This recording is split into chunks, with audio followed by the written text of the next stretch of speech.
Hi there. So this is August 1st, the first day of the Every Bit Counts challenge. And I was trying to figure out where I wanted to start because the garden is going good, but it isn't producing a lot yet.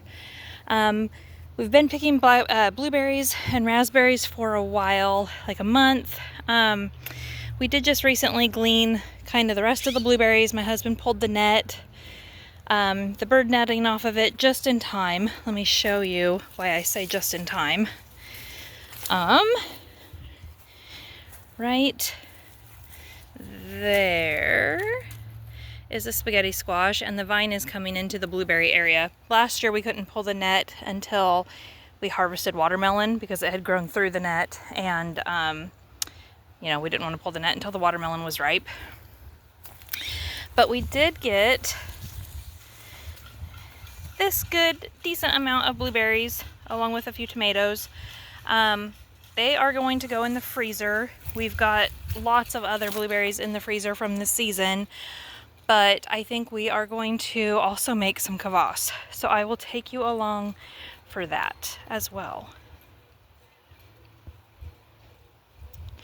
You see some of these pink blueberries. We grew a pink lemonade blueberry plant the last 3 years, I think we planted it, and it just finally produced this year. Not a ton, but some, and we have been enjoying them. But that is what you're seeing there. They're not underripe blueberries, but a lot of these had some really nice size to them, and they will make a delicious kvass because there was plenty of juice in there, I am sure.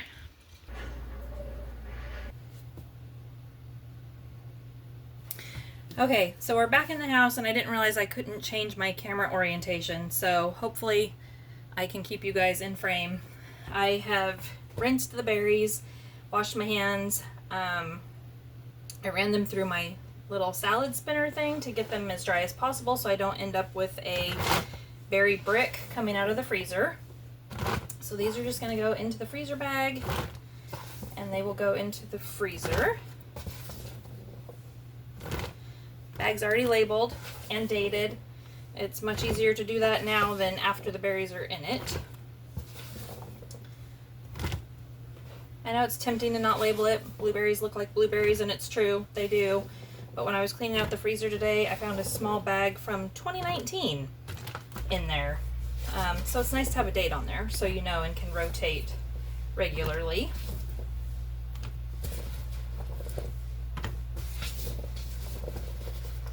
There's still a few stems in here.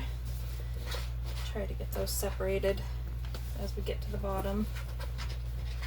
I don't know how they survived the lettuce spinner. Usually they come out when I do that. All right, so those are done. We'll get that zipped up. And those will go into the freezer. And then I wanted to attempt to show you guys how to do some kvass. Don't need the bag holder anymore. You want a half a cup of sugar in this half-gallon jar. Enough filtered water to get the sugar to dissolve, to get you started. I said filtered because I'm on city water. If you're on well water, you don't need to filter it. Unless you filter for other things, other reasons. You want about 2 cups of berries. I like to muddle them slightly just to release those juices. These are rinsed, but not like super washed because you want those wild yeasts and bacteria on this. This is a lactoferment. Meaning we're not going to add anything to inoculate this. We are not adding yeast or anything like that. And then that will just go into our jar.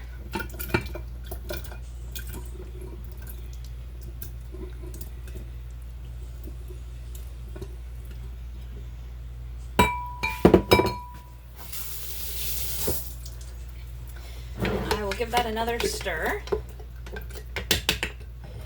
I'm gonna top this off. Whoops, looks like I missed the jar on a couple of those berries. I don't know if you guys can see that or not. So I'm just gonna fill it to about 1 inch of headspace.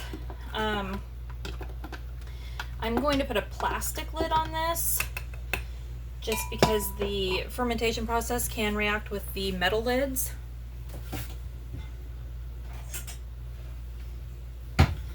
And I'm just going to put it on there really loose. This is going to sit at room temperature for 3 to 5 days. Cane berries like like blackberries, raspberries, boysenberries, marionberries, they only take about 3 days total. Blueberries take a little bit longer, typically about 3 to 5. Strawberries about 5 to 7. I will stir this every morning. If I think about it, I will maybe at least do a short to show you the progress each day. This water will turn more blue. The berries will fade as all of that good antioxidants and the flavor from the blueberries gets absorbed into the water. And then it's fermented at that point, and at that point you can drink it, or you can bottle it and do a second ferment to make it fizzy. I like it as kind of a soda substitute, but yeah, it's we'll probably do a raspberry version too, because I've got raspberries that are ready, so that'll probably be one of our videos for this challenge as well. But that is day 1 of the Every Bit Counts challenge. Thank you for watching.